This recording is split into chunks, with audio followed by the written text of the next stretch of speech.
The vast majority of people in the world don't hold Bitcoin yet.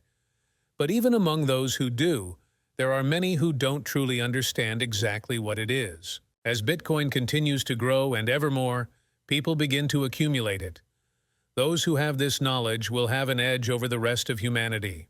Welcome to Whiteboard Invest, your #1 go-to source for clear and concise investing knowledge explanation. Here, we break down complex financial concepts using a simple whiteboard format, making learning about investing accessible to everyone. In our upcoming video, we're going to go back to basics and explain in simple terms what Bitcoin is.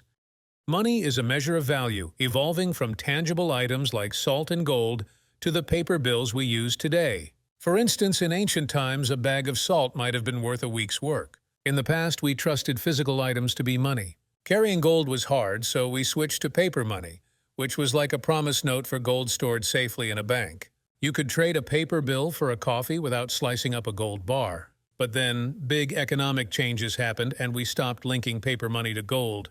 Now our money's worth comes from government promises, not precious metals. We trust this system and that's why it works. It's like when you take a $10 bill to the store, you trust that it'll buy you a $10 meal because the government says it's worth that much. This trust keeps our economy moving. Today we trust paper money as a symbol of value because governments back it, not because it's made of valuable materials. Fiat money, which we use daily, gets its value from government laws, not from being made of something valuable like gold. It's called legal tender, meaning it must be accepted as payment because the government says so. This system relies on trust in a central authority, like the government or a central bank, to maintain the currency's value.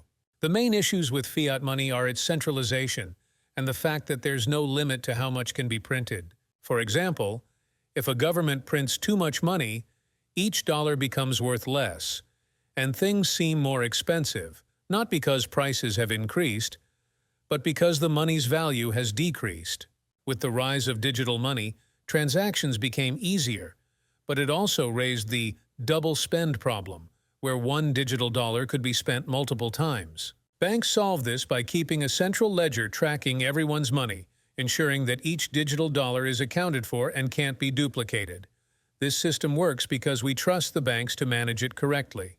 Digital currencies have faced many challenges, but the biggest was the double spend problem, which wasn't solved until a central authority was introduced. This centralization, however, comes with significant issues. Corruption is a risk when too much power is concentrated in one place, as seen in the Wells Fargo scandal, where employees created fake accounts to boost the bank's profits. Mismanagement can occur when the central authority's goals don't align with the public's, leading to decisions that can harm the economy, like the excessive money printing that caused the 2008 financial crisis and the hyperinflation in Venezuela. Control over money is surrendered to the central authority, which can lead to situations where access to funds is denied or currency is suddenly invalidated, as in India's demonetization event. These examples show the potential dangers of centralized control over money, highlighting the need for checks and balances in the system.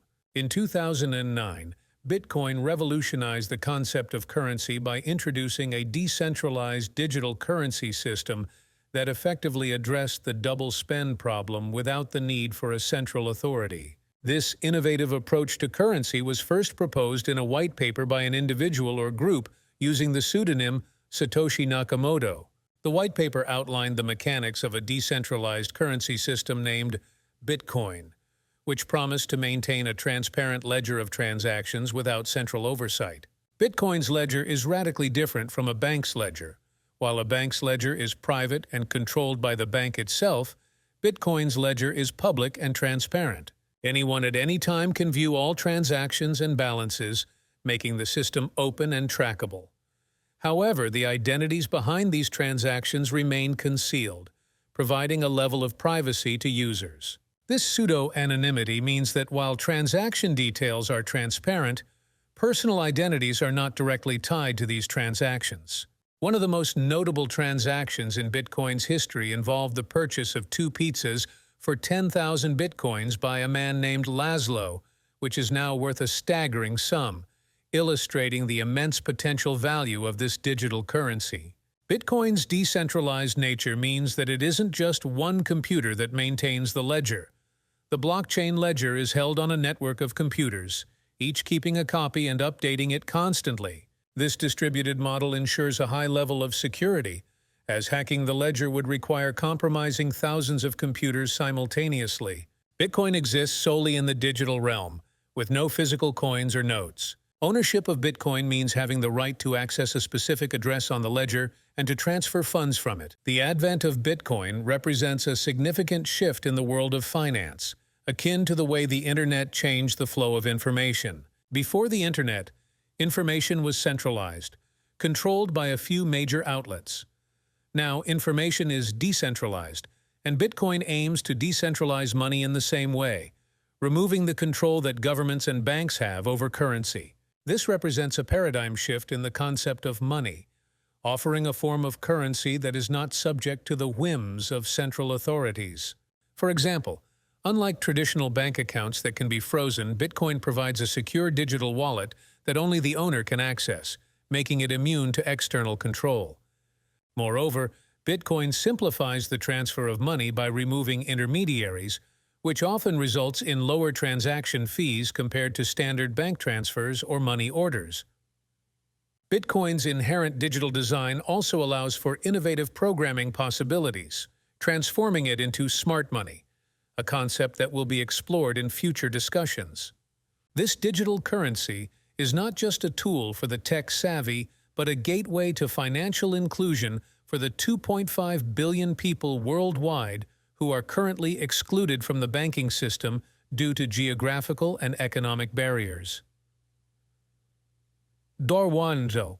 With just a mobile phone, these individuals can now participate in global commerce, thanks to Bitcoin's accessibility and ease of use.